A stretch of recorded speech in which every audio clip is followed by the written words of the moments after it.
Hello everybody, it is Miss Patty at the Goffstown Public Library, and thank you for joining Miss Doreen and I today for our Fairy House building event. In just a few short minutes we're going to head outside to the library lawn and show you how we built our fairy house, and then hopefully you'll be able to make one of your own at home. And if you do, we would love to see some pictures. If you can snap a few and email them to us, that would be awesome. But before we get started on the building, I did want to read you one of my favorite fairy stories ever. It's called Come to the Fairies Ball by Jane Yolen. Maybe you've heard this one before. Ooh, my hair got stuck in my glasses. Thanks. Okay, here we go. Come one and come all, come great and come small. Come winged and wingless, bejeweled or ringless. Come walking or riding, come gawking or gliding. Come goring or gliding. Come all to the fairies' ball.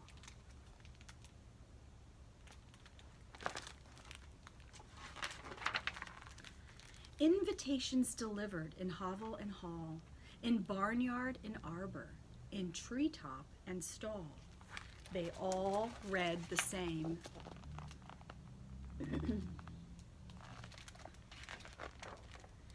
And then what a tizzy, a flap and a pother, a terrible foo-for-all, swivet and bother.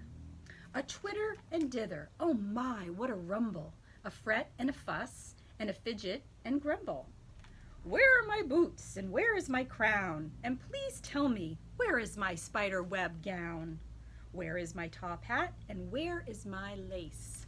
We've looked everywhere, and they're not any place. Have you looked in the closet and under the cot? We've looked, and that's where they're decidedly not. Have you looked in the wardrobe or next to the stair? We've looked, and our garb is not there. Have you looked in the bird's nest or under the tree? That's not where our best garb is likely to be. Oh.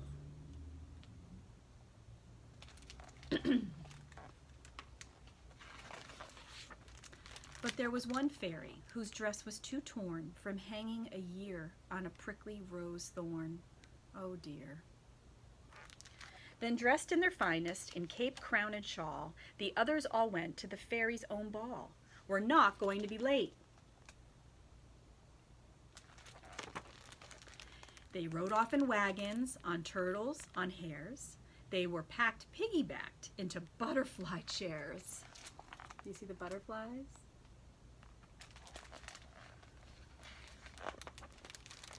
They were towed there by swans, they were rowed there by fish, and one group of 5 got there fast on a wish. And those who had wings flew themselves to the hall, and they all came on time to the fairies' own ball.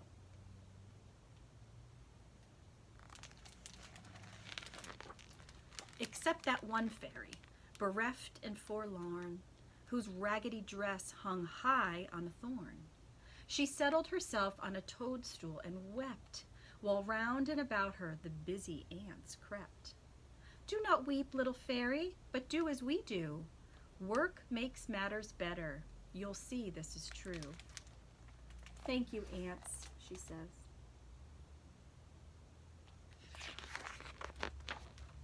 She got up and sewed 3 petals together and used what was left for the softest shoe leather. She fastened the fringe of a fern for a shawl, and late, oh so late, she took off for the ball.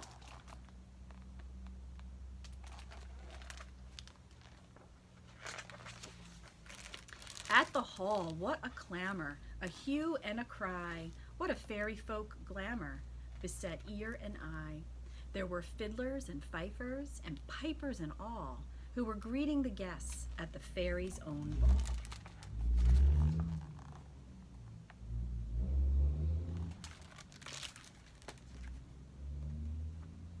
Tiptoe and heel toe, they dipped and they danced. They shook, shuffled, shimmied. They bowed and they pranced. They trotted and trembled. They waltzed waddled, winged, they hopped and gavodded, they floated and flinged. Lots of fun words in this story.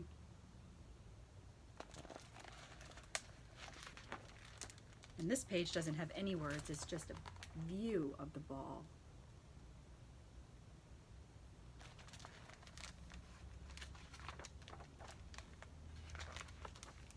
And just when the clock struck 1:45, and just when the king announced dancing was done, that one long-lost fairy appeared at the gate. "Oh, please, sir," she wheezed. "Sir, I'm sorry I'm late."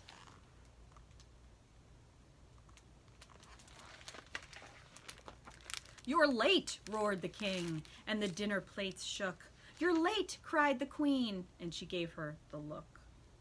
But the prince of the fairies came down from his throne. He held out his hand to that fairy alone. "Before you arrived, I hated this ball. There was no one I wanted to dance with at all. I told both my parents I wanted to go, but mother said never, and father said no. But then you arrived," he said right in her ear, "and I want to start dancing because you are here."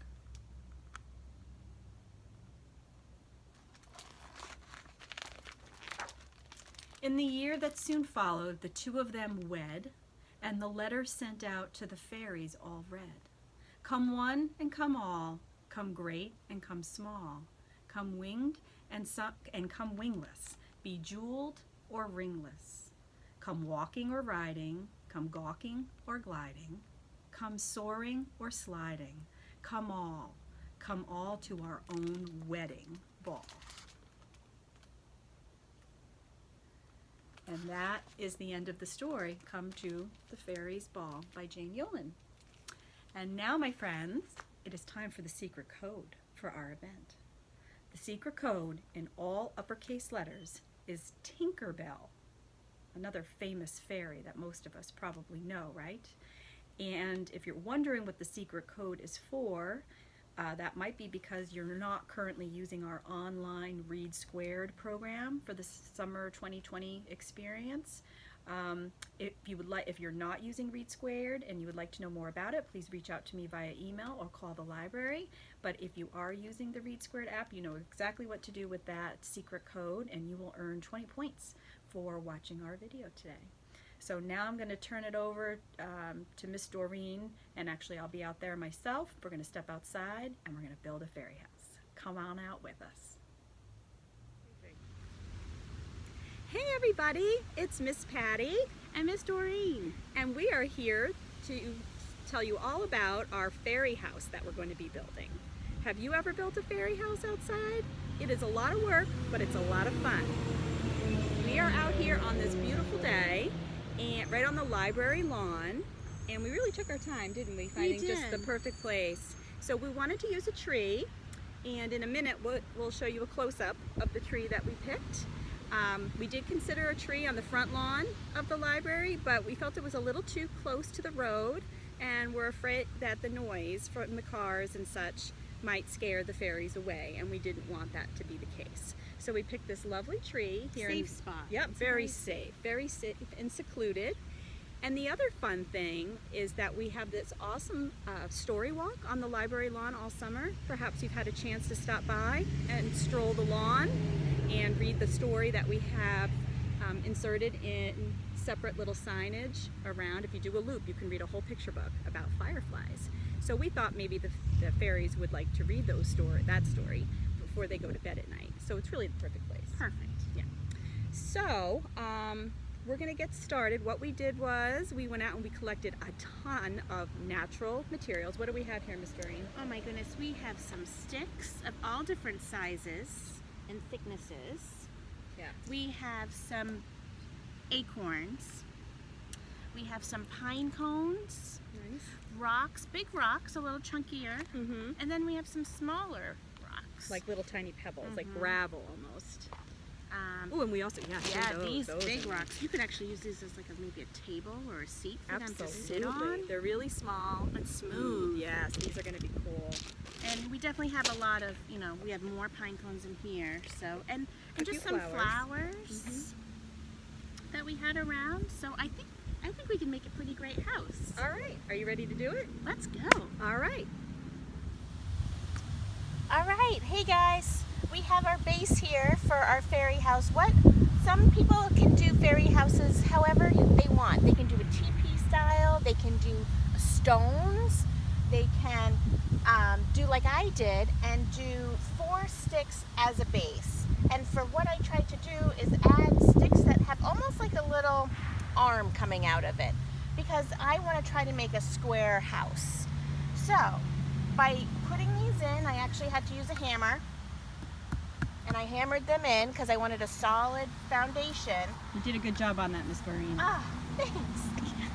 Couldn't have done it without you. And then I found some skinny sticks, and by doing that, actually Miss Patti did, I'm going to lay them across so that we can add some sticks to the top of it.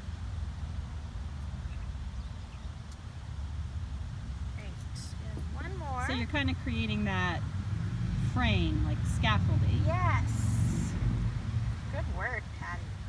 All right, so now by having this frame added to the top of the base, I can add some heavier sticks to go along the top, and where I'm just going to fill them so it gives the fairies some coverage. We don't want them getting wet while they sleep. I like that those big sticks on top are going right up against the tree in the back, Yes. because then they can use the tree as their back wall for their house. Sometimes I wish I was a fairy. Oh, I know. Just fly around wherever I want to go. It would be magical, wouldn't it? Mm-hmm.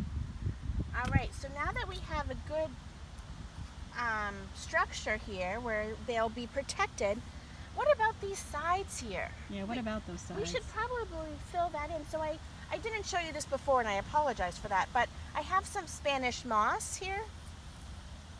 So if you stretch it out, you could actually get some good side coverage. So it would protect them from the wind or Green. or some little critters that might try to get in at them. Now, I do still see a couple holes along the top. So what I think would be good is if maybe we fill in those spaces with some pine cones. Okay. And along with the pine cones, fairies are beautiful, aren't they? Yeah, oh, I love that flower. So why can't we add some color and flowers? You can. Because they're just magical. Mm-hmm. Now, What about the front, though? so we need a walkway for them, right? We do. We should have some, how about we do some rocks? And if we can make a little pathway for them to go into, and let's do some little rocks along the side. These containers are perfect. So if you gather up all your stuff before you actually do this, it makes it much easier because you have all your supplies on hand. And these little acorns along the side. That looks very inviting. It does. And you know what? They probably could use some nice seats in here. Let me see if I can move the camera in to show what you're doing. When you're all done, maybe I'll zip in there. All right. And a little table for the two of them. You know what I'm wondering though, Miss Doreen? What do we need? What about the front? Like the front is so wide open. Do you think maybe we should take, because we have a ton of sticks in our bucket? Oh, and maybe angle it into Well, a little at least, stick? yeah, yeah. Because a big squirrel could run in there or something. Yeah, and we don't want their house getting ruined, right? Maybe we should take a quick break and evaluate the sticks that we have and see if what we can make work, and then we'll come right back. What do you Okay, think? that sounds great. Okay, we'll be right back. Okay, so this is what we did. We added some more sticks to the front of the opening, the entrance to the fairy house. Come around this way a little bit so you can see. And now Miss Doreen's going to use yet more I moss. found some more moss. And kind of cover up what used to be a giant opening. to make it a little bit more closed up. Yeah. And I guess at night the fairies could kind of pull that moss down from the top so it completely covers the entrance. What do you think? Yeah, because you know what? It's hard to sleep when in the daytime, right? Right. Kind of like we pull our shades at night when we go to bed. And with the moon, they need to be restful because they have a lot of flying to do the next day. And you know, I was doing some reading about fairies and watching some videos, and I heard that these fairy houses that humans build, often all we need them to do is last a night or two, because fairies do move around quite a lot. So it doesn't need to last for a long time. Even if you can just build it and it's good for a night or two, then that's a success. So look how cool that is. So now, inside the walkway. Oh, I know. Very nice. Do you want me to move over? Yeah, maybe you could hop up, Miss Doreen, and I'll zoom in. I'm going to shift over here. That is really cute. That is really cute. Can you see inside? I hope you can. Trying to zoom. There And we this go. we're going to leave up, right, Miss Patty? Oh, so if yes. they do their walk and do the story Yep. walk, then they can come and visit the fairy house. Exactly. We'll see how long it lasts, right? We're Yeah. supposed to have a little bad weather later this week, so not sure how long it will last, but we're going to give it a go. I think that looks awesome. So all you need to do is take a walk out in your backyard, or if you go for a hike with your families in the woods, and pick up, you know, lots of sticks, some rocks, some acorns, flowers, leaves. We didn't use any leaves for ours, didn't. but obviously there are many leaves. And you too can build an amazing fairy house. Any final words, Miss Doreen? Just have fun with it. Enjoy it. All right. Thanks, guys. Have fun.